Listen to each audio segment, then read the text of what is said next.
This podcast is co-created and co-produced by the Food Allergy Institute and the 12 Company. Listeners should know that the podcast host, Lesley-Anne Stone, is not a physician nor a licensed medical professional, and the purpose of this podcast is strictly limited to storytelling. Any content shared within the podcast is not intended to be medical advice and should not be used for diagnosis or treatment purposes. All listeners are urged to consult their healthcare providers. The creators, hosts, and guests of this podcast are not liable for any decisions or actions taken by any persons who claim to rely upon the content of this podcast. Hi, I'm Lesley-Anne Stone, and this is Resilience and Hope, a food allergy podcast. We have a very interesting guest today. Her name is Rachel Coel. Rachel is based in Hawaii, and both Rachel and her daughter are patients of the Food Allergy Institute in Long Beach. Rachel and her daughter commute from Hawaii to Long Beach for treatment. Her daughter is at the end of treatment in the Tolerance Induction Program, and Rachel recently started the Tolerance Induction Program as an adult, but I'll let her tell you all about it. So please welcome my guest, Rachel. Welcome to the show, Rachel. Thanks for having me. Oh, thank you so much for being here. Your story is so interesting to me on so many levels. You are an adult in the Tolerance Induction Program, currently in the Tolerance Induction Program, and you are treating shellfish, a shellfish allergy. Correct. And your daughter, who is a teenager, was also in the Tolerance Induction Program for a buckwheat allergy. So why don't we start by there's even more to the story. So why don't we just start with your background? Where are you currently? And tell us your background, how you got to the Tolerance Induction Program. Okay, great. Yes. So currently I am based in Hawaii. We are a family of 4 living in Hawaii. And coincidentally, my daughter was on a trip to Japan with a school group and had her first ever anaphylactic reaction while she was there. I got that 3 a.m. mommy call from the leaders. Yeah, that one is the one you dread. On the very, very first moment she'd been there, she literally had landed, and her very first meal in Japan had an anaphylactic reaction. And her first reaction, we didn't know she had any allergies. She was oh my gosh, age 14, and we didn't know what she was allergic to, and she was slated to be there for 2 more weeks. And we weren't there. No adult supervision from the parent side of things. So it was a nerve-wracking time. Managed to get her through that trip with a second anaphylactic reaction at the very last day of her trip. You're kidding me. Because we didn't know what she was allergic to, and she tried to avoid all things that seemed like it could be it. Was it shellfish? It turned out to be buckwheat, but we weren't familiar with that. I, truth be told, had never even heard of buckwheat. So she had those 2 reactions. We got her tested here in Hawaii with our allergist, discovered she had a buckwheat allergy. And as a teenager, love her to death, but kept kind of getting herself into anaphylactic situations where, again, buckwheat is one that a lot of people don't know about. And so what ended up happening is we just discovered after so many episodes to the ER that there must be another solution. We asked our allergist, there was nothing here in Hawaii. And she suggested we look for a desensitization type program somewhere on what we call the mainland, the continental US. And we did. I started looking around, and this is a funny story, but the first place I kind of landed on that intrigued me the most, that I really started doing a little bit of a deeper dive, was Food Allergy Institute. I was really getting into their website, reading some of the materials that were on there and the resources. And I clicked on that about us type section and was like, hey, I know that person. So I am a physician. I am a pediatric sports medicine physician here in Hawaii. And I did a pediatrics residency at Children's Hospital Los Angeles. And I recognized somebody in the FAA staff. I recognized Dr. Tracy Clark, who was actually a classmate of mine in residency. And so, truth be told, I stalked her. I didn't have any contact information for her anymore. I won't give you our age, but it has been many years since we had been in touch. And so I reached out to her, and I found her on LinkedIn actually, and was able to contact her. And she got back to me And we connected by phone, and I told her our situation, and she thought that Food Allergy Institute could really be of great help. And I was a little daunted by living on an island in the middle of the Pacific and making that trip to, the mainland on a regular basis. But she kind of talked me through what it might look like and how they might be able to accommodate our schedule, and my child being a high schooler, what that would look like. And that was how we started our journey. And we had been in the program for about a year, and I was having all these food reactions, and they were escalating. And You during this time, personally, I you personally, personally, wow. oddly enough, yeah, oddly enough, I personally was having reactions. And I had started them maybe a couple years prior, but didn't put it all together, didn't recognize, because I had gone, again, decades with eating these foods, never recognizing that I would, above 50, develop a food allergy. And sure enough, I discovered I had a shellfish allergy, and talked to Dr. Clark again about, would there ever be an opportunity for an adult to be desensitized? Shellfish is a huge part of the Hawaiian lifestyle and the Hawaiian diet. Oyster sauce is in everything here. And so I would think I was making a good choice and have, teriyaki chicken, but the teriyaki sauce would have oyster sauce. I've had, beef broccoli, but it had shrimp sauce in it. So it's the secret ingredients that were getting me here in Hawaii, even when I thought I was making good food choices. And so ultimately, what ended up happening is Dr. Clark, for about the first year said, "Oh, we don't do adults, but we're looking into it. It is actually on our radar. We're going to keep you in mind." And one of the visits to Food Allergy Institute, she said, "Hey, if you're still interested, we're talking about doing it." And I said, "Well, that's fortuitous, because I just ended up in the ER for, the fourth time, and Mm, I'm tired of it. I can't figure out what I'm doing wrong. I'm having a really hard time managing this. I'm going to get myself to the brink of death here if I don't figure this out soon." And so I came on to the program as well. And that's how I was introduced. It's a long story, but I really thought this whole time I was treating my child. But instead, I ended up being a member as well. So now we are a 2-member household. My daughter is finishing up the program. It was found that she had other sensitivities, which I will say truly is a blessing. She wow. had been having gastrointestinal system symptoms all the time, not tolerating meals.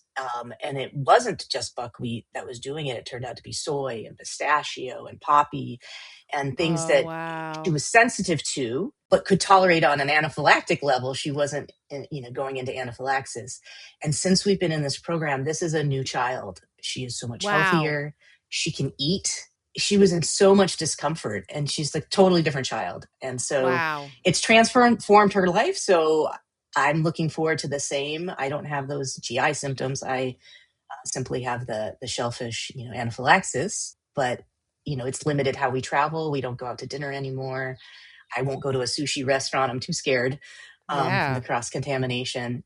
So I'm looking forward to, both of us getting our lives back and influencing our family's lifestyle. Ugh. So there's a lot to unpack here. Let's Yeah. start with your daughter. How long was she in the program for? So she's at the end of the program now, She's correct? wrapping it up. We have a couple more visits to go. We have one actually in just a few weeks. And Great. then we have another one probably in the fall. And that actually will probably be her last true visit before we go on to the annual program. What is the total span of time that she would have been in treatment for TIP by the time you finish in the fall? How many years were you in the program? Getting close to 2, about a Okay. year and a half to 2. Um, G- and Great. again, we did ours. What I loved about the way the Food Allergy Institute worked with us is understanding that we were coming from a costly point of view. Coming on plane flights. Thankfully, my sister lives not too far away. She's in Orange County, California, so we're able to stay with her, which has been nice. It's been a little treat that every 3 months or so, we get to see the nephew and niece and all of that type of fun. But in addition, they've really tried to space our visits to make it easier for us. Talk to me about your treatment. Where are you in the process, and how long is it projected that you will be in the program? And have you already seen progress and improvement since starting? Yes, that's what's really exciting. So, in total, they think with a shellfish allergy, for me, it would be about a year. It is one of the Great. faster treatment programs. So, that's really exciting. I had a little bit of a bumpy start. Didn't tolerate some of the foods early on, and so we had to back off on the dosing. Gave me a little break from it, and so we're kind of doing a restart. So really, I've been doing the program now for getting close to 4 months, Wow. and trying to time my visits with my daughter. So, if I was in this program in an isolated fashion, I'd be coming on my own schedule. But instead, what we're doing is my visits sometimes get pushed a little further back in order to time up with her. But what is miraculous for me is I would say probably on a weekly basis, I would have some sort of probably cross contamination type symptom. I would have Mm. tingling lips, itchy throat, hives, swollen lips. And I would have that maybe not without the anaphylaxis, but enough that I would need to start the Benadryl and add in the Pepsid or something else. And I haven't had that and probably, Wow. yeah, my dose is escalated. I'm at my top dose now for the clams. I started with clams, and I am now at my top dose, and I'm just going to hang there until we go back in a few weeks for our joint visit. But I haven't had cross contamination symptoms now for weeks, which is really, to me, a huge game changer. I used to always be afraid of putting pretty much any food in my mouth. I wasn't sure what I was going to react to. Amazing. Good for you. Yeah, Congratulations. That's yeah. wonderful. And to see something week by week improve is so exciting. That's so Yeah. exciting.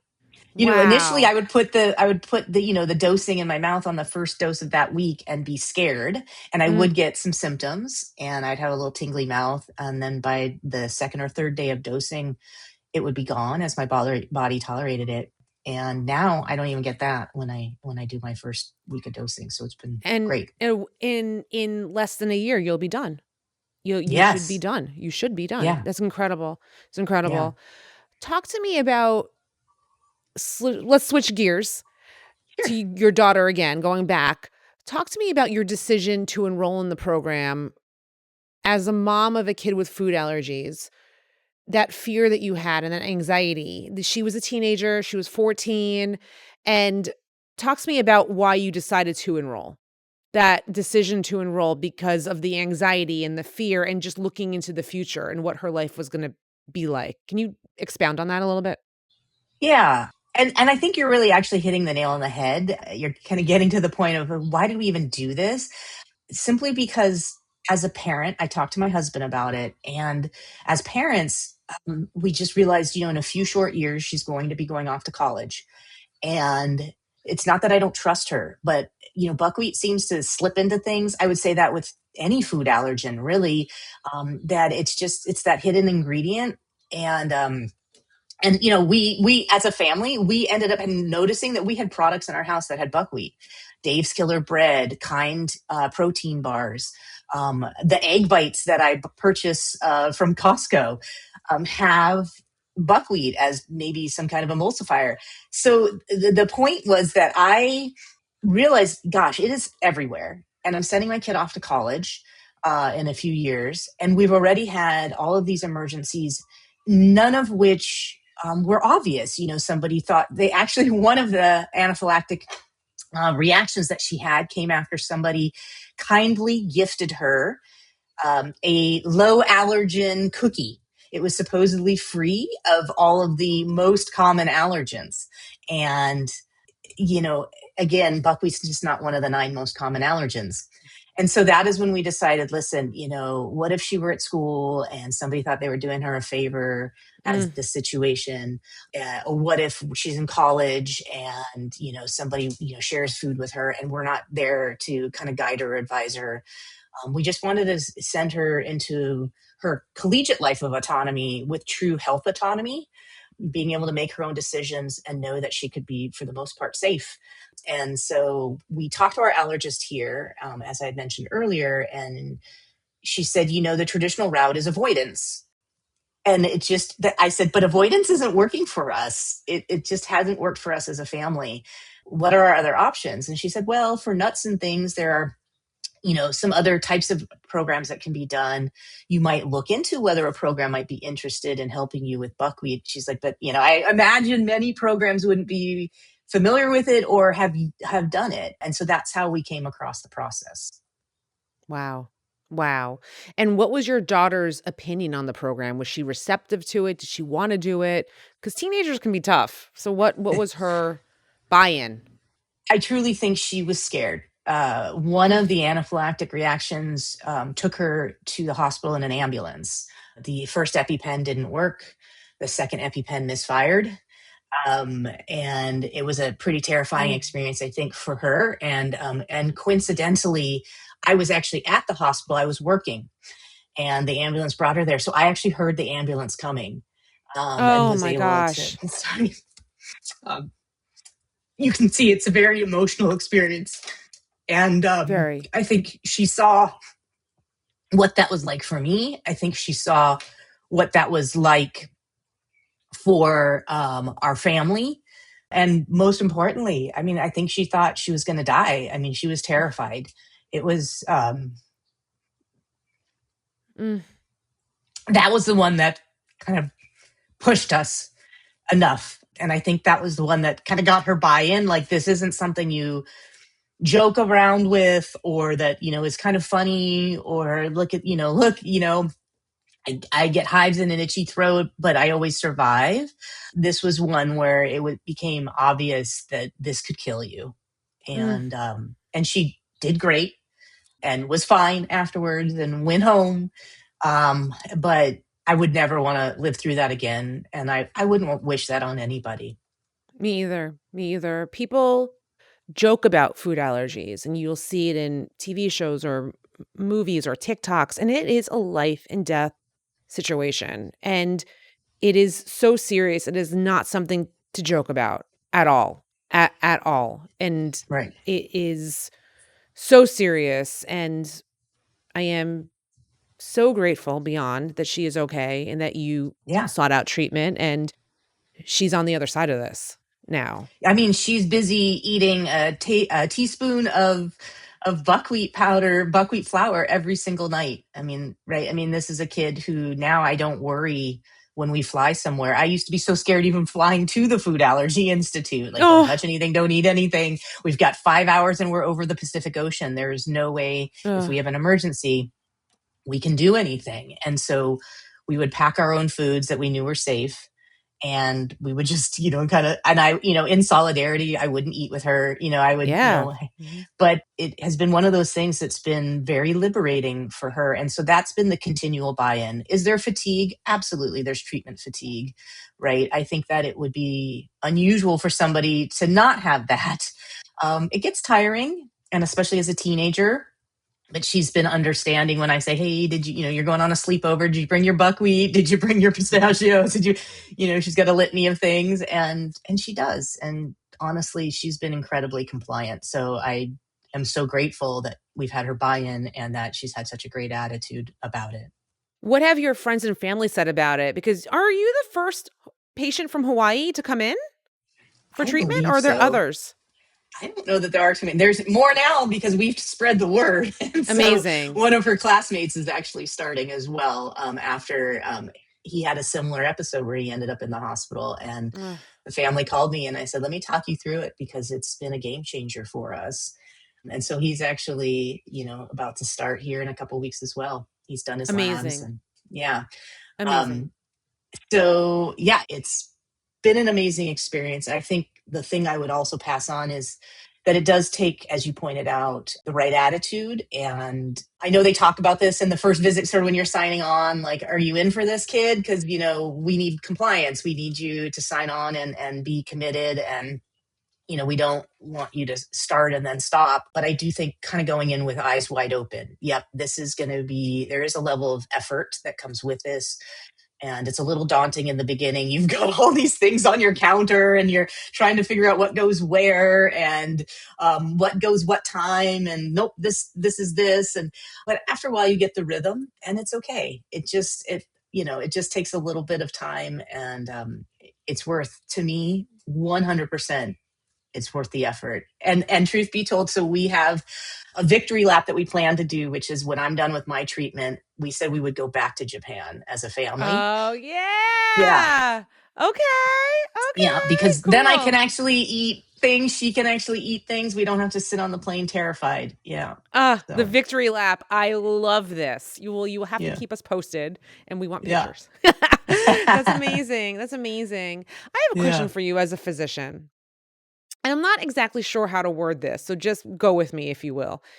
There have been feedback and posts and comments from people about the Tolerance Induction Program, and you are a physician.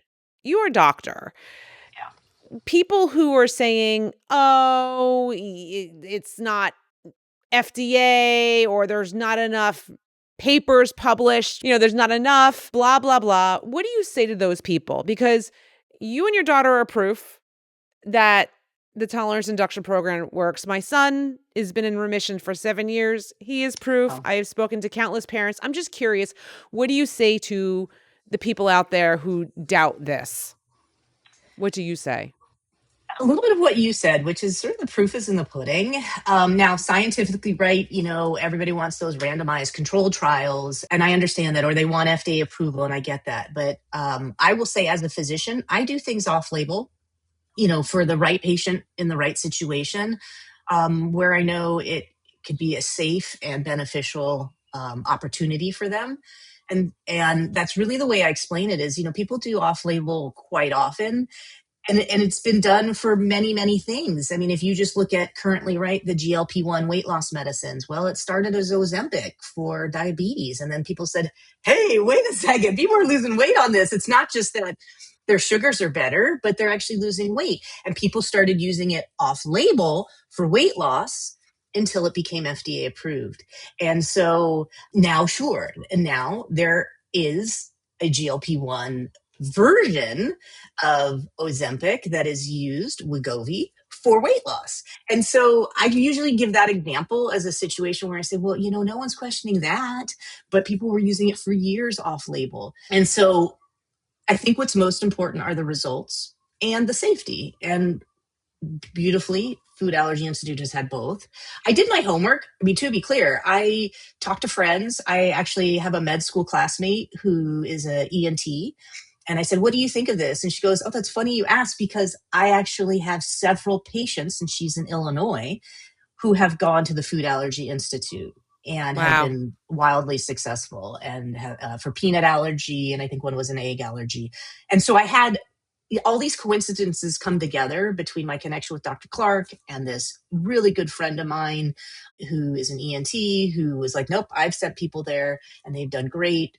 There's great evidence. If you think about it from an immunologic standpoint, it makes sense. It's tolerance induction. There's a science behind that. If the FDA isn't going to approve it, it doesn't mean the science doesn't work. It just means there's a group of people who aren't going to approve it. The end. Wow. Thank you. Thank you. And have you had people say something to you about it or no? Or you just tune out the noise?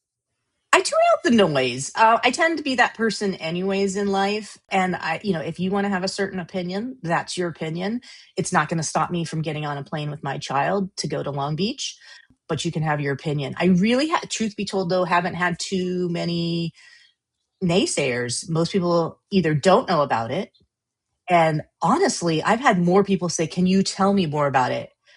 And honest truth, I just had somebody text me about it yesterday. Another physician Wow. colleague of mine who said, I think I need to take my son there. And I said, well, let me tell you what you need to know. I'm happy to talk to you about it. And so I would say I've had more positive reception. So I think there's always going to be the haters of the world, but I really thankfully haven't experienced a lot of it. And I'm tune out the noise and go on about our business because it's been miraculous for us.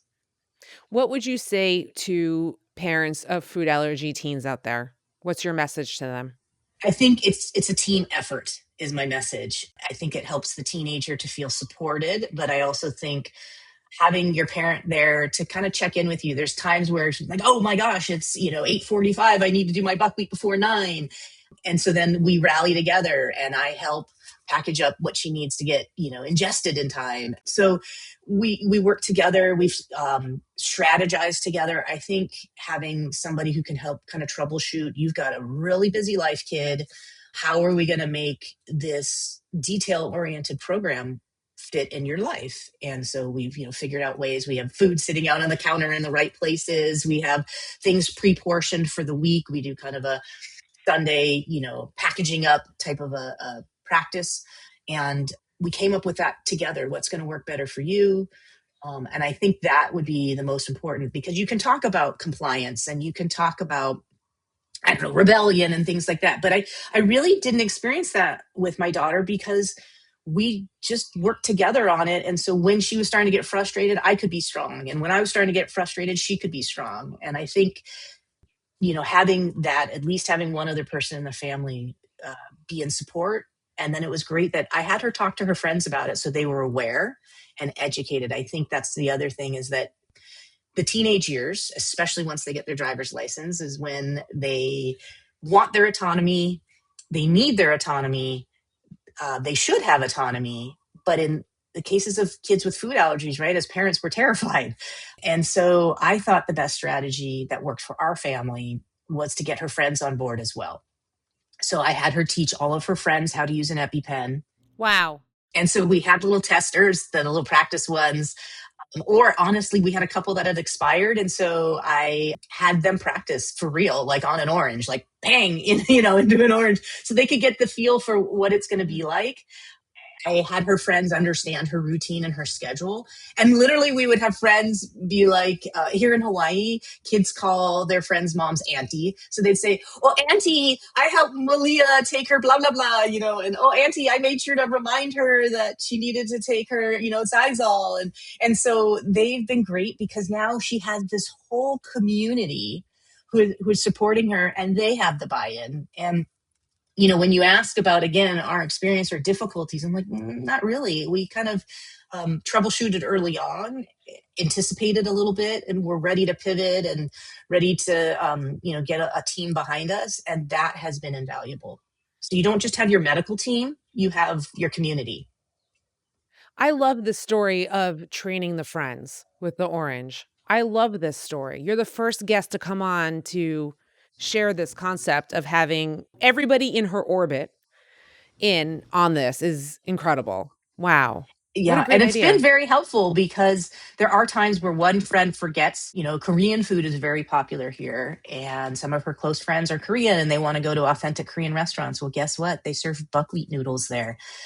And so getting them to remember, like, oh, nope, we're not going out for Korean. We're going to have to, pivot to some other type of food, and one friend forgetting, but the other friend remembering. So it's been very, very helpful. And knowing if there were a reaction that they could help her has been amazing. We walked through the whole process. If you're worried, you call 911. Here's what you're going to do. I would 100 times rather than call 911 and put her in another ambulance than take any chance. Right. So I think giving them that permission to take action is really helpful. And switching gears to adults with food allergies, and you're interesting because you developed your allergies in your 40s.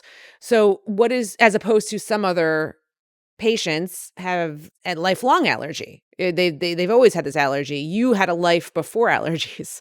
I did. So, but what's your message to adults out there with food allergies, since you are now in about a quarter of the way done with the Tolerance Induction Program for yourself? What is your message for them? I would say it really has been a blessing and not much of a burden. Every so often I'm like, ooh, clams, it's 8:00 at night. Do I have to? But last night was one of those where I got home from work late. I was tired and I was like, oh man, now I got to eat clams, yuck. But but if that's the price I pay, it is so worth it. And I've tried to be, again, anticipatory. And I know if there's a late work day, I try to pack. I have little containers, and I just pack my clams and bring them with me. And I always have, my medicine kit and so forth. I too have trained my clinic staff about food allergies and how to inject me. There, Wow. if I were for some reason, one time that I did need to be injected, my daughter did it because I was so shaky I couldn't get my hands around the EpiPen. I Mm, couldn't grip it. But thank God, I mean, I guess I'm in the best of situations, which is my own child has food allergies, so she knew how to use the EpiPen and she just took care of it 1, 2, 3. My message to other adults is, if you're thinking about it, just ask any other person who's in it, listen to these podcasts, talk to the staff. I mean, like I said, my experience has been incredible talking to Dr. Clark or talking to other physicians. Do your homework if you're nervous about it. I think it is different. One thing you pointed out. So I have a niece with a peanut allergy, but mm, she was diagnosed very, very young, 2 or 3. And so for her, I've tried to talk to her a little bit about Food Allergy Institute. She's reluctant. She's in her 20s now. She's managed her whole life doing well. She's learned how to accommodate and adjust. And so she's nervous to introduce the allergen when, she's gone 20 years without an incident. And so that's where I understand. I understand the difference. For me, I had been eating shrimp by the bucketfuls up until I couldn't. I mean, it was like a night and day. All of a sudden, I turned as red as a wow. shirt, and so I understand that it is a little different for somebody who has maybe a different fear, because I just didn't have all those years behind me of having that fear. I just Hmm. had a very acute fear. But I think no matter your experience, it's worth a conversation. Just have the conversation. Amazing. Just call and get Yeah, information. That's what I just get tell people. information. Mhm. Hmm. And Then any you one have of us, I would options. talk to anybody. I would talk to anybody in your program, whether they know me or not. If they want to know about the experience, I think it's been so helpful. I would absolutely. And as a physician, that's really what we do, is we educate. That's so much of how I treat medicine. Is I'm not going to tell you what you have to do. You have a broken arm, I would put it in a cast, but I can give you some choices. And so similarly, that's how I feel about life. If people want to call me and ask, I'll tell you what I know of the choices. I may not know all the choices. I realize that there are different ones, but certainly I'd be willing to share my experience. I'm an N of 2 over here. There's a total of 2 of us, but I can speak to how wonderful it's been for our family. So how can we get in touch with you if we want to get in touch with you? What's the best way to find you? Probably email, because I often have my phone left elsewhere while I'm seeing patients or things like that. But I'd be happy to provide my email. People are welcome to reach out to me and email me. Thank you for that. That's very generous of you. We will drop your email into the show notes. So if anybody wants to reach out to you directly, they can. They can find your email in the show notes of this episode. So thank you. Oh, you're very welcome. Thank you so much for being here today. You are wonderful. You are so wonderful and authentic and honest, and you're going to help a lot of people out there. The story is incredible that your daughter was in the program and now you're in the program and you are going through this concurrently, but she's phasing out and you're phasing in. It's a beautiful thing. It's really such a beautiful thing. Thank you. And the tie in to Dr. Clark at the Food Allergy Institute at the clinic is incredible. It's all serendipitous and meant to be. And I love your story so much. Just love it. Well, Love and it. I want Love to it. be Love it. clear, this is not like some paid endorsement, but I think it is the highest level of endorsement, in the sense that I asked to be on this essentially because we've had such a good experience. Even just in the clinical experience, man, you get in there, they're a machine. Everything ran so smoothly. I was nervous about it because we're flying from thousands of miles away. I needed everything to be efficient because sometimes we have flights on the same day as our appointment that Oh, evening. And wow. so we need everything to move smoothly. And it has. And we've gotten all the information. We've gotten the follow-up appointments, everything taken care of. The gummies that my daughter was, consuming for her dosing, everything just was smooth and without question. We even got a great taco food truck recommendation from one of the staff that's now become part of our routine. And that's been shellfish free for me, which has been great. And so it's been just holistically an amazing experience. And what I would say is, you can't get a higher level of endorsement than somebody else in the same family signing up.